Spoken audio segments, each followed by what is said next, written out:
네, 미국, 이스라엘과 이란의 전쟁 상황이 엿새째 이어지고 있는데요. 미국이 쿠르드족을 활용한 지상 공격을 시작했다는 보도가 나오면서 확전 우려가 커지고 있습니다. 네, 관련 내용을 마영삼 전 이스라엘 대사, 김대호 글로벌 이코노믹 연구소장과 짚어보겠습니다. 어서 오십시오. 안녕하세요. 안녕하십니까. 반갑습니다. 지금 이란의 반격 강도가 전투 첫날에 비해서는 현저히 감소했다는 분석이 나오고 있습니다. 이게 지금 재고가 고갈됐기 때문일까요? 아니면 장기전을 대비해서 이란이 아껴두고 있는 걸까요? 원래 전쟁 초기에 보면은 미국이 매우 강력하게 집중 공격을 합니다. 그래서 거기에 따르는 이란 측에 지금 현재 피해가 상당히 많은 걸로 보이고 있습니다. 이란으로서는 일단 장기전에 대비해야 되는 그런 상황도 있지만 지금 당장 미사일이나 드론을 사용해서 그렇게 좋은 효과를 발휘할 수 없다고 판단을 하고 있는 것 같습니다.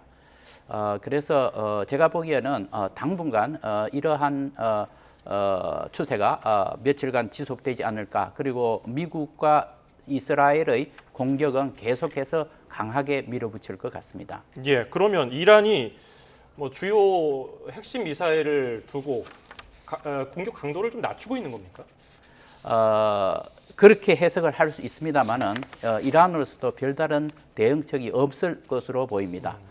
왜냐하면은 이란이 좋은 미사일을 사용을 한다 할지라도 바로 발사하는 순간에 이스라엘 공군과 미국 공군이 그 발사 지점을 정확히 핀포인트해서 다시 또 공격을 하기 때문에 앞으로 이란이 가질 수 있는 미사일과 드론은 점차 소진되어 갈 가능성이 높습니다. 네, 지금 이라크에 거점을 둔 이란 쿠르드 민병대 수천 명이 국경을 넘어서 이란 북서부로 진격했다는 보도가 나왔는데 지금 미국 측과 그리고 쿠르드족은 이를 부인하고 있어요? 네. 그럼에도 불구하고 그저께 우리가 뉴스 보도를 보면 백악관 대변인이 양쪽의 지도자들이 통화를 했다는 사실은 인정을 했습니다. 지금 이 엄중한 상황에서 어떤 내용을 대화를 했을지는 모르겠습니다만은 매우 민감한 사안입니다. 이것은 설령 양측 간의 합의에 의해서 공격을 한다 할지라도 이것을 받아들이는 주변 국가, 예를 들면 거기에 있는 이라크라든가 또 시리아라든가 터키에 이런 나라들의 또 입장도 고려를 해야 되는 겁니다. 따라서 이것을 진위 여부를 확인해 줄 수가 없다라는 것이 바로 미국 정부의 입장인 것 같습니다. 예, 이런 가운데 이란 정보기관이 미 CIA에 접촉을 해서 물밑 협상을 시도했다는 보도가 있었는데요. 이거 진위는 어떻게 보고 계세요? 트럼프 대통령은 저쪽에서 연락이 왔었다라는 얘기를 했었죠. 근데 이란 측에서는 강력하게 부인을 했습니다. 근데 그 이제 언론 보도가 나왔는데 사실상 어느 것이 맞는다 하는 것은 참 우리가 지금 진위를 파악하기가 어렵습니다. 그럼에도 불구하고 만약에 언론 보도가 사실이라고 한다면 이란 측에서는 아마도 앞으로 전쟁을 끝내기 위해서 미국이 바라는 조건이 무엇이냐 이 정도 탐색을 하기 위해서 접촉을 하지 않았나 그렇게 생각을 합니다. 네. 지금 UAE 아랍에미리트가 군사적 대응을 검토하고 있다는 보도도 나왔고 지금 걸프 국가들이 첨전을 할 가능성도 사실은 지금 우려가 되는 상황이죠. 네, 그렇습니다. 지금 이제 UAE 측에서 바로 그런 입장이 있다는 것이 이제 보도되고 있는데 UAE도 걸프 회원국의 일원입니다. 6개 국가가 있는데 아마 며칠 전에 외무장관 공동성명이 나왔듯이 만약에 UAE가 그렇게 한다고 하면은 다른 걸프 회원국과 협의를 거칠 것으로 보입니다. 만약에 그렇게 한다고 하면은 이게 공동 전선이 구축될 가능성도 있는데 그렇게 되면은 확전입니다. 아마 국제사회에서 가장 지금 염려하고 있는 상황이고 또 과거에 보면은 UAE나 그 걸프 국가들이 이렇게 지역 분쟁에 직접적으로 개입하는 예가 거의 없었습니다. 따라서 참전할 가능성은 그렇게 높지는 않다고 보고 있습니다. 예. 이게 경제적으로 보면은 전쟁이라는 것이 어마어마한 돈이 들어가는 거 아니겠습니까? 뭐 그렇습니다. 미국이나 네. 뭐 이스라엘, 뭐 이란 모두 마찬가지고. 그러면 멀리 떨어져 있지만은 우리도 큰 영향을 받고 있는데 이렇게 전쟁 길어지면은 우리는 어떤 걸 준비해야겠습니까? 예, 지금 미국이 작년에 관세로 걷어들였던 돈이 약 1,000억 달러 좀 넘습니다. 우리 돈으로 하면 170조 정도 되는데요. 그런데 지금 벌써 전쟁에 쓴 돈이 7조가 훨씬 넘어간다, 이런 보도가 나오고 있거든요. 예. 지금 미국이 엄청난 국가 부채가 38조 달러가 넘어갑니다. 사실 미국이 약해진 가장 큰 고리가 국가 부채인데 그것도 역대 전쟁 때 기하급수적으로 늘어난 것입니다. 특히 가장 가까이로는 바로 이라크 전쟁 때. 그래서 트럼프 대통령도 자신은 같은 공화당 전임 대통령이지만 그 전쟁은 멍청한 전쟁이었다라고 계속 주장하는 게 경제적으로 미국을 망쳤다, 이런데 지금 이런 속도로 나가면 그 당시에 이라크 사태 못지않게 기하급수적으로 미국의 재정 적자 또는 국가 부채가 확산될 수 있거든요. 그 신호가 벌써 지금 미국의 국가 채권 금리에서 나타나고 있습니다. 지금 미국 금리를 내리려고 안간힘을 쓰고 있는데 모두 다 지금 도루묵 수프가 되고 다시 국채 금리가 10년물도 4% 이상으로 치솟았거든요. 요게 앞으로 한 20-30% 더 올라간다면 미국이 경제적으로 상당히 흔들릴 수 있고, 그래 되면 결국은 더 많은 돈을 찍어내야 되고 전 세계가 인플레 홍수, 우리나라도 거기에 직간접적으로 영향을 받을 수밖에 없는 그런 상황으로 세계 경제의 패러다임이 바뀔 수도 있다. 문제는 전쟁이 어느 정도 지속되느냐의 관건으로 보여집니다. 네.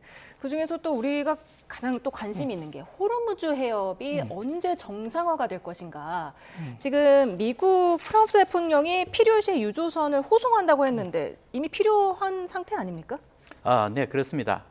지금 현재 거의 운항이 이제 중지된 상태이고 여러 가지 이제 경보가 있었기 때문에 그렇게 실제로 봉쇄한 것은 아니지만은 다들 예방 조치 때문에 그렇게 운행을 하지 않고 있습니다. 미국 같은 경우에 해군력을 동원을 해서 항로를 지키겠다, 호송을 하겠다고 하는데 사실상 그렇게 하는 것으로서 그러면은 안전한 운행이 될 것이냐? 어려울 것입니다. 왜냐하면은 이란이 지금 갖고 있는 것이 미사일과 드론입니다. 미사일과 드론을 사용해서 공격하는 경우에 호송을 한다 할지라도 다 요격하기가 쉽지 않을 것으로 봅니다. 예. 지금 중동 지역 국가들도 워낙 방공망에 여러 가지 미사일을 쓰다 보니까 패트리엇 빨리 필요하다. 그리고 우리나라에서 뭐 수출하고 있는 천공2 같은 경우도 언급되기도 했는데 지금 실제로 거기서 무기가 많이 부족한 겁니까? 그렇습니다. 지금 그동안의 전쟁은 이스라엘과 이란 또는 이란과 미국이 전쟁이 주 무대였는데 이번 전쟁은 이란이 전략적 목표를 좀 수정해서 옆에 있는 걸프 국가들, 바레인, 쿠웨이트, UAE 등을 아주 다중 산발적으로 계속 때리고 있기 때문에 그 나라들 입장에서는 사실 국방 방위가 이스라엘만큼 튼튼하지도 못하고 그러다 보니까 지금 이스라엘보다는 걸프만 국가들 6개국이 지금 그야말로 멘붕 상태로 보여집니다. 특히 UAE란 나라, 두바이 공항이 피격을 받으리라고는 아마 생각지도 못했을 것입니다. 국제화의 상징 도시인데요. 그러다 보니까 UAE에서는 지금 본격적으로 패트리어트 미사일, 요격 미사일을 활용을 하고 있는데 그게 평소 그렇게 많은 재고가 없는 상태에서 계속해서 이란에서 자그마하나마 이런 드론 같은 게 날아오니까 방어하다가 뭐 요격은 이란의 기술이 그렇게 앞서 있지 않으니까 요격률은 높다고 발표가 되고 있는데요. 다 쓰고 나면 결국은 그 훈을 어떻게 방어할 것이냐. 뭐 그래서 긴급하게 한국에 대해서도 좀 더 사겠다 이런 신호를 보내왔다는 어떤 외신이 있는데 사실 여부는 아직 확인은 되고 있지 않습니다. 네. 지금 이렇게 무기가 부족한 상황에서 중동 사태가 장기화되면 주한미군에 배치된 미사일 요격 체계 그리고 미사일 등이 중동으로 차출된 가능성이 있다. 이런 분석도 나오더라고요. 네, 지금 현재 미국의 입장이 전략적 유연성 이렇게 해서 지금 현재 전 세계에 배치되어 있는 미군 자산 일단 중동 지역으로 전환시키는 이런 시스템을 계속해서 운용을 해 왔습니다. 그래서 이제 우리로서도 굉장히 걱정스러운 부분이 되겠습니다. 만약의 경우 그렇게 되는 경우에 우리가 보완할 수 있는 방안이 무엇이냐 이런 것은 우리 이제 정부 당국 그리고 국방 당국에서 반드시 짚고 넘어가야 될 부분이라고 봅니다. 예, 트럼프 대통령이 후임 최고 지도자가 누가 되든 간에 죽는다 이렇게 강한 어조로 직격탄을 날렸어요. 이거는 어떤 의도로 봐야 됩니까? 미국이 예초에 전쟁을 시작하면서 여러 가지 목표를 내세웠는데 그 중에 한 가지가 정권 교체, 레짐 체인지라고 했습니다. 예.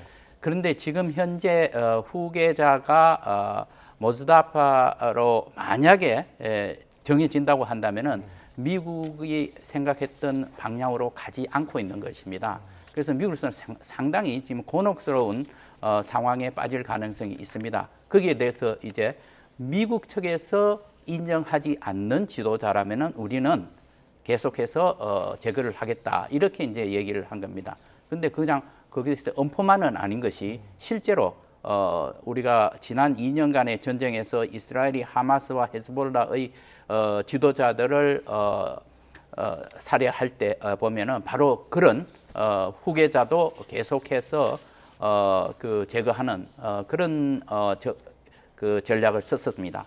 그렇기 때문에 아마 이란 측에서도 그 부분에 대해서는 상당히 신경을 쓰고 있을 것이고 아직도 후계자를 공식적으로 발표하지 않은 이유도 그런 이유 때문이 아닐까라는 이런 추정이 가능합니다. 네, 지금 호르무즈 해협이 사실상 이렇게 봉쇄가 된 가운데 불안 심리로 주유소 그 수요가 늘어나면서 국내 주유소 휘발유와 경유 가격이 급등을 하고 있습니다. 어제 서울 지역 평균 휘발유 값이 1,800원을 넘었는데 오늘은 전국 평균 휘발유 값이 1,800원을 넘어섰거든요. 예. 이게 3년 7개월 말이네요.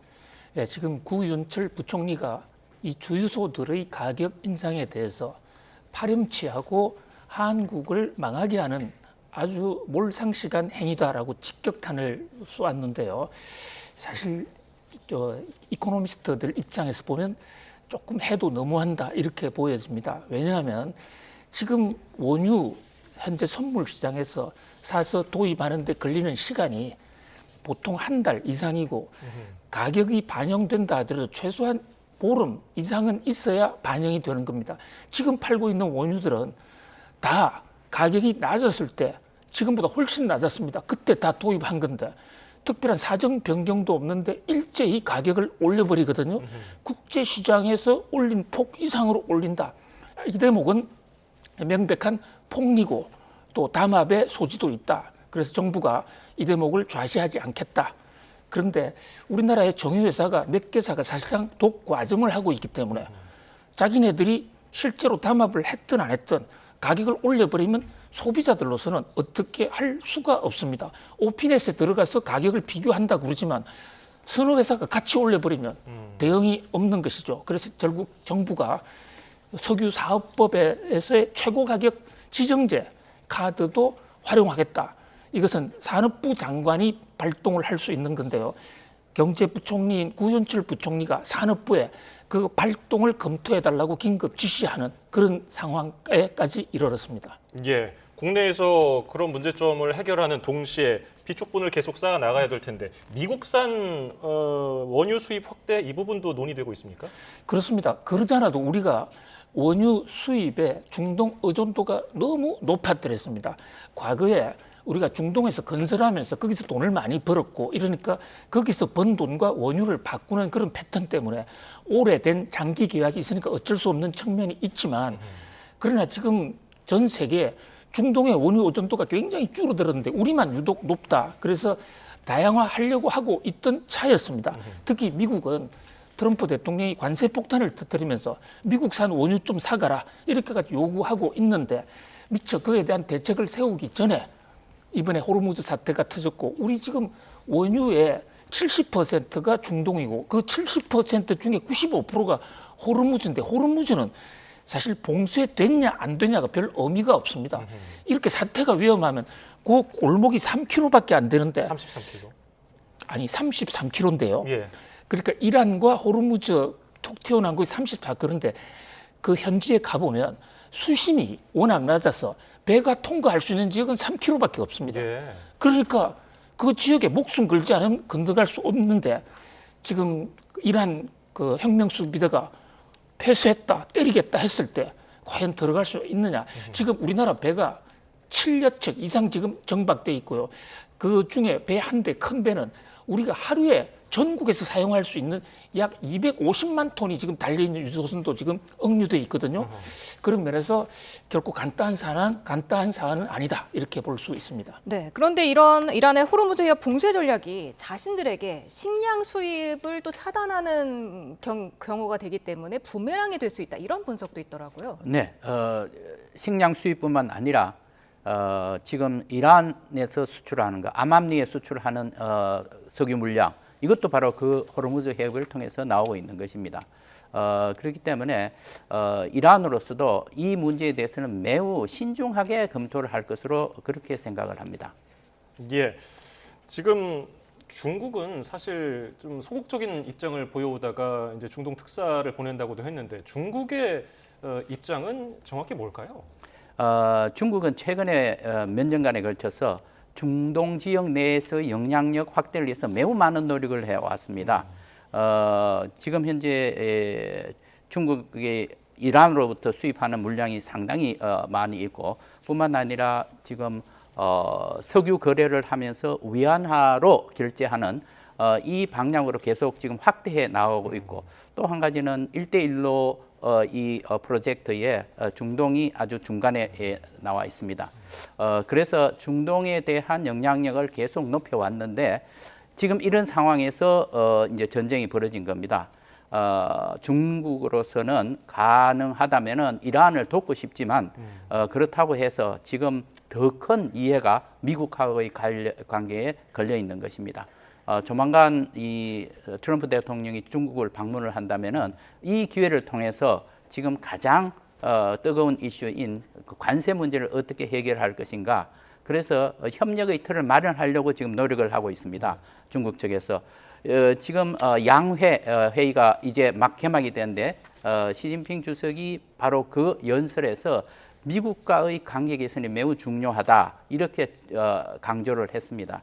이런 걸로 봐서 제 생각에는 중국이 그렇게 특사를 파견하고 영향력을 높여야 되겠다라고는 생각을 하겠지만 그렇다고 해서 미국과의 대결 상태로 가지는 않을 걸로 생각을 합니다. 네. 그런가 하면 연이틀 최대폭으로 폭락을 했던 코스피가 오늘은 최대폭으로 상승을 했습니다. 어제와 그제 그리고 오늘 뭐가 달랐던 겁니까? 그야말로 롤러 코스터입니다. 하루는 천당에 갔다가 하루는 지옥에 가는 정말 극과 극의 상황인데요. 사실 국제 정세는 별로 크게 바뀌지 않았습니다. 그럼에도 불구하고 시장은 하루는 최대폭 하락, 하루는 또 최대폭 상승으로 극명한 대조를 보이는 것은 그만큼 시장의 불안 심리가 크다. 그래서 사소한 어떤 정보에도 크게 반응을 했다. 이렇게 보는데 특히 이제 밤사이에 주가가 좀 오른 것은 미국에서 휴전 협상을 위한 접촉이 혹시 있었느냐는 그 미확인 보도, 또 그 미국 베센트 재무장관이 국제 유가 안정을 위해서 호르무즈 해협에 어떤 수단을 동원해서도 안전하게 운행하도록 하겠다라는 그런 구두 메시지 몇 개를 가지고도 이렇게 크게 흔들렸거든요. 지금 전 세계 정권 시장에서 우리나라가 가장 변동폭이 큽니다. 그것은 두 가지 이유가 있는데요. 하나는 그동안에 최근 우리나라 주가가 좀 많이 올라서 밸류에이션 자체가 높아져 있는 이런 구조적인 문제가 하나 있고 또 하나 우리의 지금 원유 의존도, 호르무즈 의존도 이런 게 높기 때문에 거기에 대한 또 국제사회나 국내외 투자가들의 경계심 이런 것이 발동을 했다. 이렇게 볼 수 있겠습니다. 그럼 이란 쇼크는 끝났다고 봐야 됩니까? 아니면 앞으로도 계속 이렇게 급락과 급등을 반복할 가능성이 있습니까? 예, 그 시세는 누구도 정확하게 예측할 수는 없지만 현재 근본적인 중동 사태가 예를 들어서 미국이 전격적으로 철수한다든지 또는 이란과 미국이 전격적으로 협상에 한다든지 이런 상황이 아니면 계속해서 롤러코스터 장세가 계속될 것으로 보입니다. 지금 주가가 9.63%나 올랐거든요. 코스피. 요게 우리나라 건국 이후에 사상 두 번째로 높이 오른 겁니다. 이게 첫 번째로 가장 많이 올랐던 게 2008년에 글로벌 금융 위기 때 그때 시대 경제가 무너졌을 때인데 그때 11.95%가 하루에 올랐는데 그러나 근본적인 문제가 해결이 안 되니까 그때부터 6개월간 계속해서 떨어진 적도 있습니다. 따라서 이번에 하루 올랐다는 것만으로 정권 시장의 코스피가 완전히 기조를 바꿨다. 이렇게 보기에는 좀 속단이 아니냐 이런 전문가들 전망이 좀 더 우세한 상황입니다. 속된 말로 우리나라 증시가 난리가 났을 때 정작 이번에 먼저 공격을 감행한 이스라엘 증시는 어제 최고치를 찍었단 말이에요. 이스라엘 내부 분위기는 어떻습니까? 이스라엘은 항상 안보적인 우려를 굉장히 많이 하는 나라인데 근년에 들어와서 이스라엘 무기 체제가 발전을 하고 그리고 미국과의 동맹 체제가 굉장히 굳건해지면서 이스라엘은 이제 중동 내에서의 세력 균형은 끝났다. 이스라엘한테 유리한 쪽으로 이렇게 생각을 하고 있으면서 단 한 가지 염려스러운 것은 이란이 핵무기를 갖는 거. 만약에 그렇게 된다면 그건 굉장히 위험하다. 그러니까 그 위험을 제거를 해야 된다는 생각이 이스라엘 모든 국민이 갖고 있습니다. 그래서 이번에 이스라엘이 공격을 하고 미국이 공격을 했을 때 이란 측에서 그렇게 크게 이렇게 대응을 못했던 겁니다. 그래서 이스라엘 국민들은 어떻게 생각했냐면은 이제 가장 위험했던 이 위협이 제거가 되었다. 그러면 앞으로 이스라엘의 시장에 대한 투자가 엄청나게 많아질 것이다. 그러면서 전부 매수로 돌았었던 겁니다. 네. 그런가 하면 튀르키예가 지금 이란에서 발사돼 자신들로 향하던 미사일을 격추했다 이렇게 밝혔거든요. 지금 나토 가입국이기 때문에 이란이 그동안 튀르키예에 대한 공격은 자제해 왔는데 물론 지금 이란은 계속해서 자신들이 쏜 게 아니라고 부인은 하고 있습니다만 이게 어떤 의미가 있는 겁니까? 만약에 이란 측에서 고의적으로 쏘았다고 한다면은 이것은 유럽 국가들, 나토 국가들에 대한 경고가 되겠습니다. 만약에 이란이 나토 국가로부터 공격을 받는다면은 우리도 무차별적으로 공격할 수 있다. 이것을 이제 그런 입장을 이제 표시한 것인데 사실상 저는 이것을 보면서 상당히 의아하게 생각을 했습니다. 이게 합리적인 결정일까? 그러니까 지금 현재 이란 측에서 우리가 한 것이 아니다라는 얘기도 나오고 있는 것입니다. 매우 불합리하고 이것이 이란 측에서 쏠 때의 그런 목적하고는 정반대의 방향으로 나토 국가들이 움직이고 있는 겁니다. 그렇기 때문에 이란 측으로서도 그걸 인정하기가 매우 곤란한 곤혹스러운 상황으로 가고 있는 것 같습니다. 예, 이번에도 아주 적극적인 모습을 보이고 있는 이스라엘 네타냐후 총리. 이스라엘 국내에서 네타냐후 총리에 대한 평가는 어떻습니까? 굉장히 지금 현재 거기도 굉장히 등락이 심합니다. 그런데 지난 2년간에 걸쳐서 전쟁을 수행을 하면서 상당히 지지도가 높아졌습니다. 그런데 그럼에도 불구하고 올해 10월 말에 총선이 있습니다. 그때까지 연정이 그대로 이어지면서 다시 선거를 했을 경우에 어떨 것이냐. 이스라엘 국민들은 매우 정세 분석이 정확합니다. 그리고 지금 네타냐후의 목적이 무엇이고 앞으로 이스라엘 국가가 어떤 방향으로 나아가야 되느냐 하는 데 대한 판단이 매우 정확합니다. 그래서 많은 사람들이 과연 네타냐후 정부에서 이게 선거에서 이길 가능성이 있을 거라는 이런 의문들이 많았습니다. 그런데 지금 그 사이에 이런 일이 이제 벌어진 겁니다. 그래서 상당 기간 동안에 네타냐후 총리에 대한 지지도가 높아질 것입니다. 그러나 이제 선거가 다가오면은 이 전쟁이 아마 제 생각에는 이 선거 때까지 그냥 끌고 갈 수는 없을 겁니다. 그렇게 되면은 선거에 임박해서는 이스라엘 국민들이 또 다시 생각을 할 겁니다. 누구를 어느 당을 일당으로 만들어주는 것이 이스라엘의 미래에 유리할 것이냐 하는 것을 판단을 해서 하기 때문에 지금 우리가 예상하기는 매우 어렵습니다. 지지도가 올라가고 있는 건 사실이지만 실제로 표로 연결될 것이냐 하는 것은 지켜봐야 될 것입니다. 예, 오늘 두 분 도움 말씀 여기서 줄이겠습니다. 마영삼 전 이스라엘 대사, 김대호 글로벌 이코노믹 연구소장이었습니다. 고맙습니다. 감사합니다. 감사합니다. 감사합니다.